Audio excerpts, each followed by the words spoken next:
Tonight, sadness and prayers in St. Peter's Square.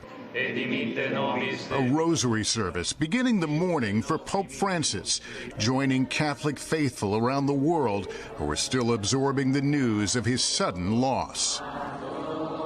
The 88-year-old pontiff passing away this morning just one day after a surprise appearance on Easter Sunday. Cari fratelli e sorelle. Reading a blessing he had written. Buona Pasqua.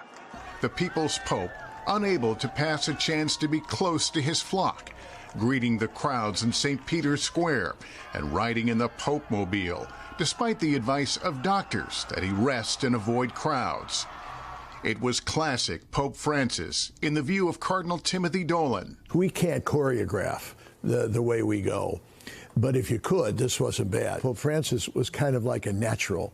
He kind of knew the power of symbols. He was very authentic. He was very sincere. He didn't want to put on a show, but it came natural to him. You'd almost think he had planned it, which we know he didn't, but God planned it, and I thank God for the beautiful way that he went on. The Pope also spent a few minutes on Sunday with Vice President J.D. Vance, keeping up a busy schedule in the final days and hours of his life, coming just days after greeting hospital staff who cared for him and also visiting with prisoners. Earlier this year, Francis was hospitalized for over a month with pneumonia, returning to the public eye just weeks ago. All of it for Pope Francis. Beloved for his compassion for the sick, the poor, and forgotten, focusing the church on what he believed was its mission, to spread love and mercy.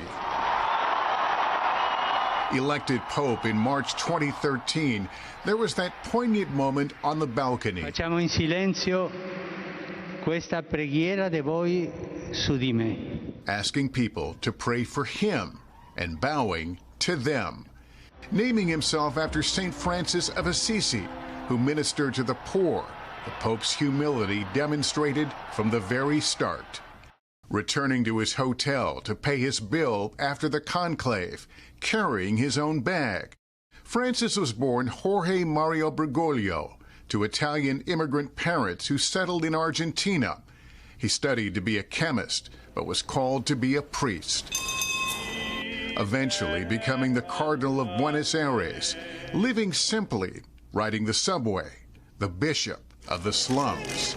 As Pope, he clashed with Vatican officials, but endeared himself to many of the faithful, declaring, "I am a sinner," accusing the Vatican bureaucracy he sought to reform of spiritual Alzheimer's, and saying, "Who am I to judge?" when asked about a gay priest at his first in-flight press conference, though he opposed gay marriage. His more progressive views at times sparking criticism from conservative American bishops.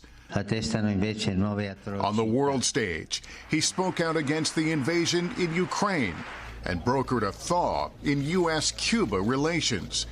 I can only reiterate the importance and, above all, the richness and the beauty of family life. At one point, Francis saying couples who choose pets instead of children is a form of selfishness. Children brought out his best, never more so than when he met a young boy on this parish visit in Rome. The boy's father had died, and he wanted to ask the Pope if his dad, an atheist, was in heaven, but he was too scared. Vieni da me. "Come and tell me in my ear," Francis says, and consoles him. God has a father's heart, he tells the boy. His style, a dramatic shift from predecessor Pope Benedict, who for a time lived just steps away. There were unforgettable moments, like during the pandemic, Francis, alone, praying in a rainy St. Peter's Square. His only trip to the United States as Pope, a history-making event. The first pontiff to address a joint meeting of Congress. His time as Pope also coming in the midst of the Church's ongoing sexual abuse scandals.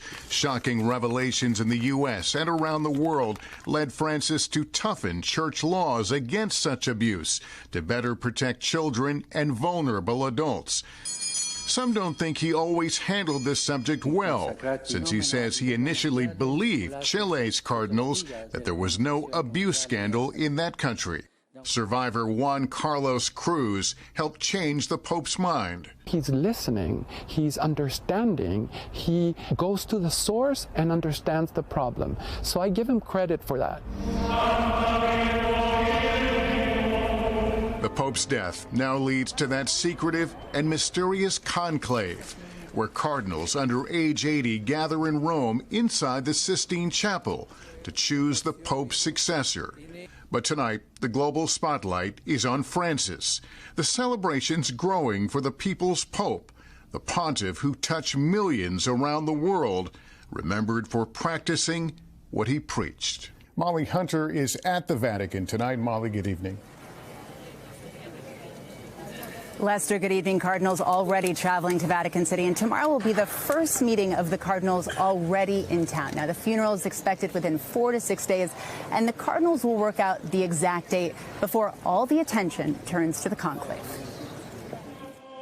Shrouded in secrecy, the conclave begins 15 to 20 days following the death of a pontiff. Over the next 2 weeks, the 135 cardinals under the age of 80 eligible to vote for the next pope will descend on Vatican City. Pope Francis named 108 of the electors, shaping the global church in his image. 20 from countries that had never had a cardinal before. This is a conclave where Pope Francis named 80% of the cardinals who will elect his successor, but they don't really know each other, and so name recognition will carry a lot in the days ahead. In this centuries-old tradition, the cardinals are sealed inside the Sistine Chapel, beneath the watchful gaze of Michelangelo's frescoes, shut off from the outside world. After day one, 4 rounds of secret ballots every day until one name receives a 2/3 majority. The list of likely contenders spans the globe, from Asia to Africa to the Holy Land to Europe and Canada. Will the next pope share Francis's global outlook, or will it be a more conservative voice? The cardinals really face 2 choices in this election. Do they want to continue on the path of reform that Francis initiated, of opening the church up to the modern world, or do they want a course correction to elect a pope that's perhaps more focused on doctrine and discipline? Those are really the 2 choices. As the voting continues, the cardinals burn the ballots, producing black smoke or eventually white smoke, to announce a new pope.